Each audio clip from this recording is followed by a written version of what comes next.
আগামীকাল 12ই ফেব্রুয়ারি জাতীয় নির্বাচন, একটা পরিবর্তনের নির্বাচন।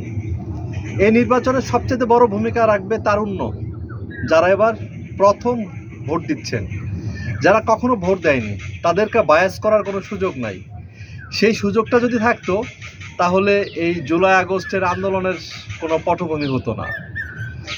তার মানে তারুণ্য বড় একটা ভূমিকা রাখবে। 30 থেকে 35% যে তরুণ, তারা পরিবর্তনের পক্ষে, তারা ভালো কিছুর পক্ষে, তারা ইনসাফের পক্ষে। এটা একটা জরিপের কথাই আমি বলি। ঠিক গতকাল রাতে আমি একটা খাবার অর্ডার করেছিলাম। আমার বাসায় যে ব্যক্তিরা খাবার নিয়ে আসছে, অনলাইনে খাবার অর্ডার করেছিলাম। তো ওকে আমি জিজ্ঞেস করলাম যে তুমি কি ভোটার হয়েছো? তার বয়স অ্যাপ্রক্স 22-24 এরকম হবে। তাকে আমি জিজ্ঞেস করলাম তুমি কি ভোটার হয়েছো? সে বলল হ্যাঁ আমি ভোটার হয়েছি। আমি বললাম যে তোমাকে কোনো কিছু মনে না করলে একটা কথা বলি, তুমি কাকে ভোট দিবা? ও রিপ্লাইটা ছিল এরকম যে আমরা আসলে পরিবর্তন চাই, তো পরিবর্তনের পক্ষে যেই হোক তাকে ভোট দিব। আপনি কি জামাতকে ভোট দিবেন?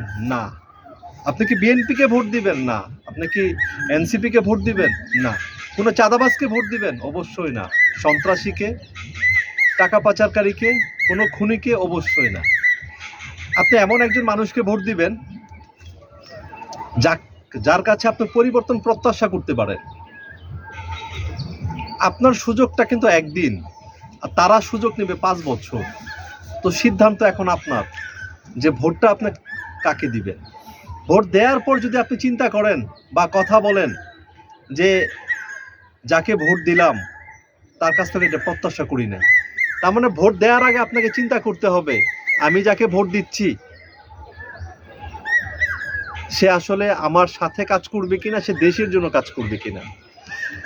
গত 55 বছর যারা পরিবর্তন করতে পারেনি তারা কি হঠাৎ করে পরিবর্তন করে ফেলবে? তারা কি আলাদিনের চেরাগ? আমরা তো সবাইকে দেখেছি, নতুনভাবে বলার কোনো সুযোগ নাই। প্রতিটা দলকে দেখেছি, প্রতিটা মানুষকে দেখেছি, তাদের কর্মকাণ্ডগুলো আমরা খুব ভালো করে জানি। তাই অবশ্যই আমরা এমন একজন মানুষকে আমাদের সংসদে নিতে চাই যে আমাদের পক্ষে কথা বলবে, দেশের পক্ষে কথা বলবে, দেশকে ভালোবাসে এবং কখনো পালিয়ে যাবে না, সাধারণ জনগণকে রেখে পালিয়ে যাবে না। একটা গুরুত্বপূর্ণ কথা, যদি আমি ভোটে জিতে যাই তাহলে স্বচ্ছ ইলেকশন হয়েছে, আর যদি ভোটে হেরে যাই কারচুপি হয়েছে। এই কালচার থেকে, সংস্কৃতি থেকে বেরিয়ে আসতে হবে। আমি কি বলতে পারি যে খাবার টেবিলে প্রতিটা রাজনৈতিক দলের নেতারা একসাথে বসবে, একসাথে খেতে পারবে? আমরা কি সেই বাংলাদেশ দেখতে চাই না?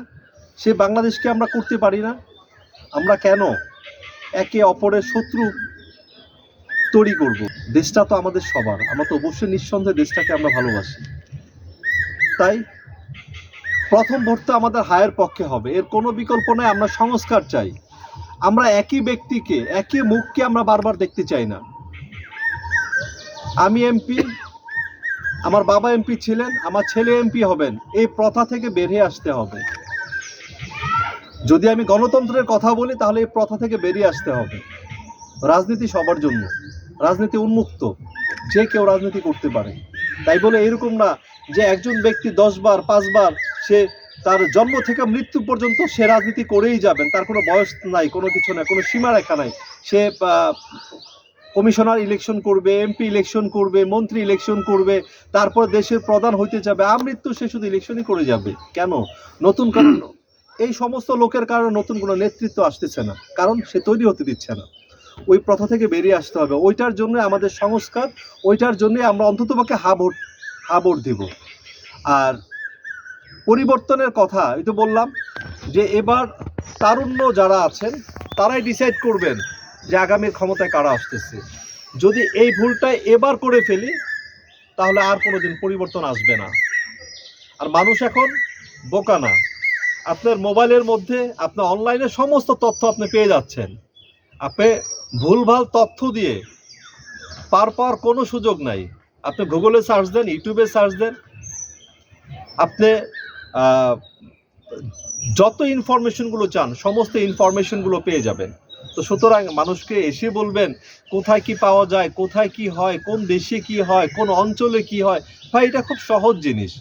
ইভেন আপনি ব্যাকগ্রাউন্ড সহ বলে দেওয়া যাবে। তার মানে আমরা সৎ লোক চাই, আমরা ভালো লোক চাই, আমরা সুশাসন চাই, আমরা ইনসাফ চাই না, আরেকটা হলো অন্ধ রাজনীতি না করি, ভালোকে ভালো বলি, খারাপকে খারাপ বলি, সাদাকে সাদা বলি, কালোকে কালো বলি।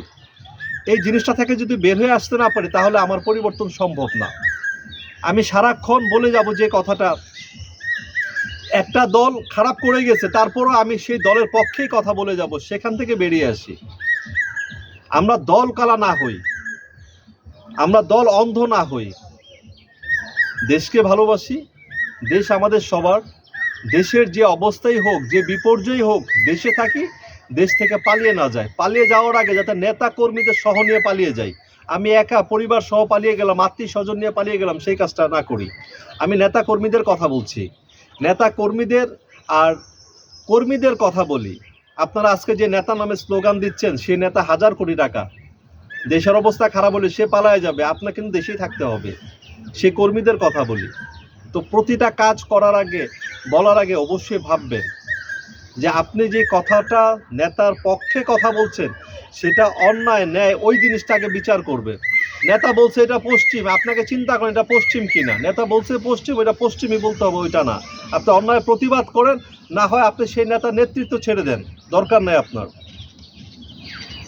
আমার কথাগুলো ভালো লাগতে পারে, নাও লাগতে পারে, তারপরেও একটাই কথা বলা, পরিবর্তন চাই, পরিবর্তন চাই। আমরা কোনো সন্ত্রাসের রাজনীতি দেখতে চাই না, আমরা কোনো চাঁদাবাজের রাজনীতি দেখতে চাই না, আমরা কোনো দখলদারিত্বের রাজনীতি দেখতে চাই না, আমরা কোনো টাকা পাচারকারী রাজনীতি দেখতে চাই না।